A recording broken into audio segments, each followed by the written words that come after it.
This is the Haibike XDURO Trekking Pro. It's sort of a step up from the normal trekking, and I think the real differences are a little bit of weight savings.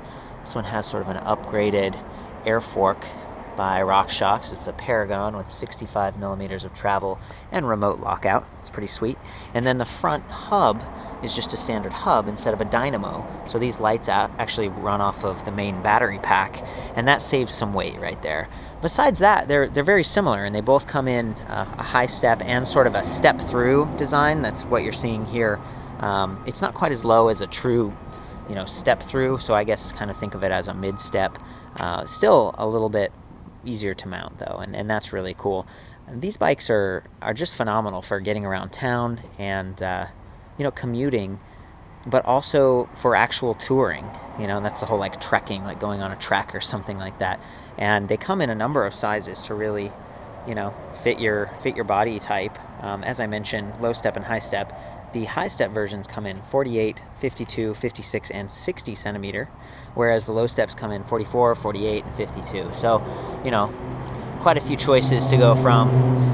In this case, what we've got here for wheels are 700 by 40C, and so they're, a little bit thicker than a traditional road bike, and that's going to provide some comfort along with that RockShox in the front, but they're still pretty good diameter, and that's going to create some efficiency and maybe smooth out some of the cracks and stuff as you're riding along, and that's pretty cool.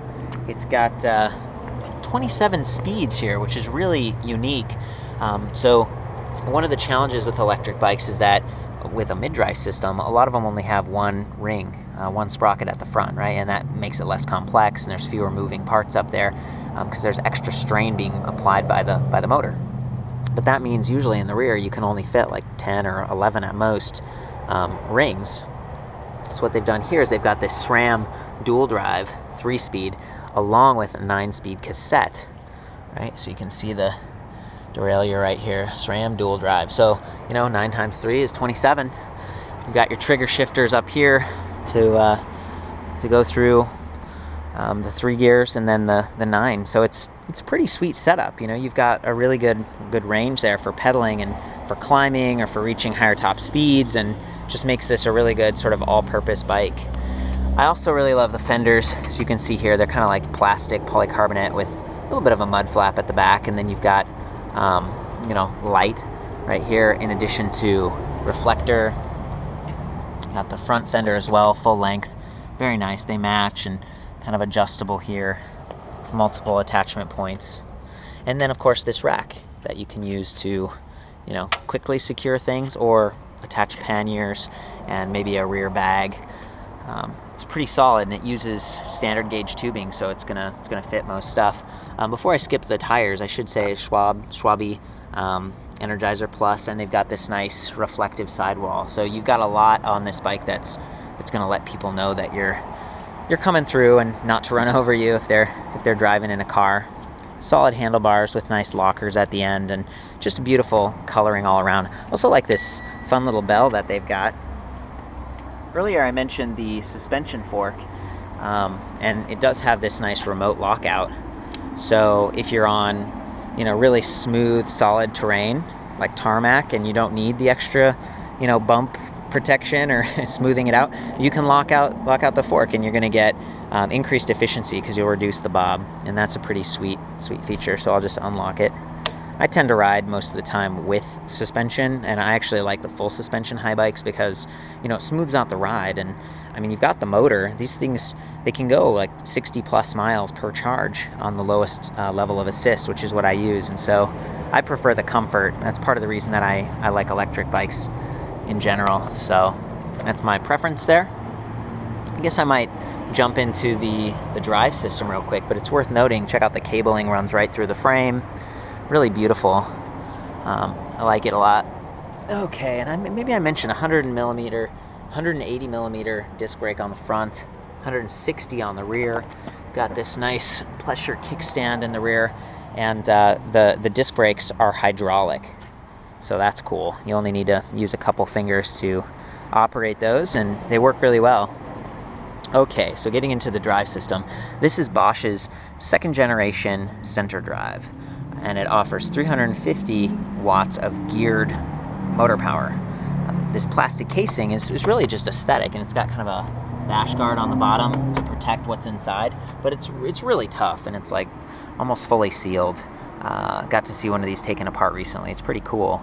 And that keeps the weight super low and centered, and then of course it leverages your gears at the back, so the motor can operate at its highest efficiency just like you would want to as you're pedaling. So that's the motor. The battery that it runs off of, it's got this cool little LED display on the side, so you can tell how full it is even if it's not on the bike. And that's great because, you know, a lot of times you might want to take this off the bike to charge it, just to protect it from extreme cold, extreme heat, and also just to make the bike lighter if you're transporting the bike. The battery is removable just like the display. Pop this off pretty easily and take it with you. So that's really cool. Again, I might park the bike in the garage and bring the important bits inside, or if you're using this to get to work, you know, then no one will tamper with it. So anyway, the battery offers 36 volts of power and 11 amp hours of capacity for a total of 396 watt hours, which is a touch above average. And then again, combined with the efficiency of that mid-drive, you just get a great ride overall. To operate it, it's already on, but let's see here. I am going to turn it, shutting down. Okay, good. So we're off. If we were starting from scratch, you'd hit the power button and it lights up. It tells me my speed as well as my assist level, and there are 4 levels to choose from. So, you know, as you go up, you get more power, but you also reduce how far you can go. And you can tell that with this range setting here. So as I arrow up to eco mode, it's estimating 73 miles, gosh, per, and that makes sense. I mean, this battery must be completely charged, but on, you know, ideal terrain, just flat streets with no wind, that's amazing range there. Then we've got Tour, Sport, and Turbo. Turbo is the most powerful, but you know, you see my range went down to 28 miles, so significantly less.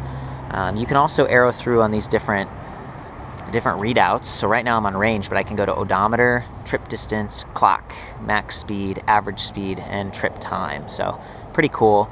And then the lights. So I was mentioning earlier that these lights run off the main battery and kind of make it lighter weight overall. I'm going to activate them with that button. And, well, I guess they might not be working right now. Not sure what's going on. Well, I'm sorry, I can't demo that. This is a demo bike, so that might have gotten bumped or something.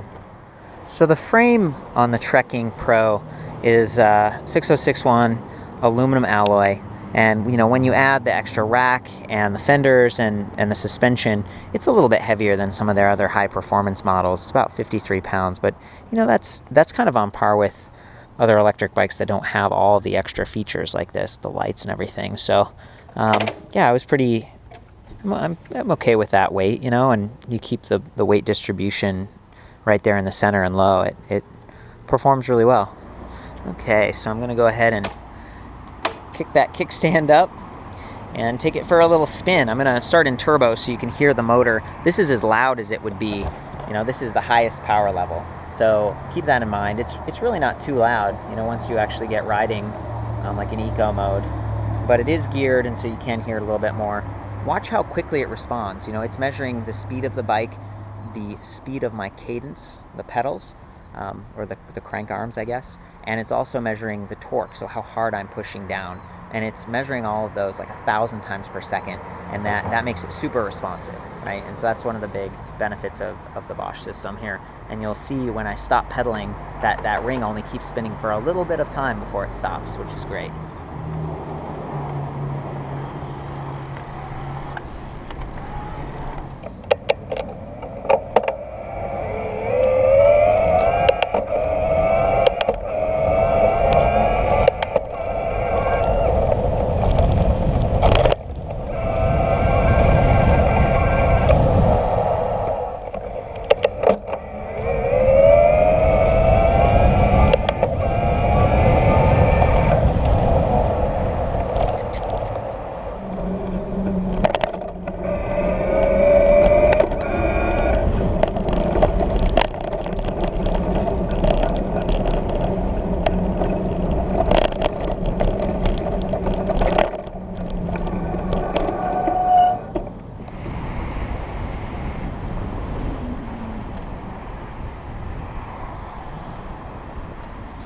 You see it's kind of a forward position on this bike, but pretty comfortable, especially with that, you know, suspension fork going off in the front. The top assisted speed on this is 20 miles per hour. Sort of complies with the Class 1 pedal assist, which means you can use it pretty much anywhere, you know, bike trails and on the street, bike lanes and all that. Just really, really cool. Bosch is sort of a German brand, and a lot of this technology, in fact, Haibike is sort of a German company, and it's, you know, higher end stuff that's been refined in the European markets and is now available in the US, and it's awesome. It's great to see this kind of thing. I can imagine going for longer rides and enjoying riding along the cliffs of the coast, or, you know, going to work and actually commuting 40 miles per day with something like this and getting a good workout, but not having to worry about getting too sweaty or overexerting myself, because that drive system really is complementary. And the battery charger, I mean, it's only like a few pounds, and so you could take that with you and charge at work and top it off and bring the battery inside. It's a really cool setup that they've got going here, and especially with all the utility features of the Trekking series. And so again, the Trekking Pro, a little bit more expensive. I think it's like $4,650 versus the standard Trekking is like around $4,000. So you are paying a little bit more, and you get some of those upgraded features. For the full spec list on this, including pictures and other Haibike reviews, I'll see you back at ElectricBikeReview.com.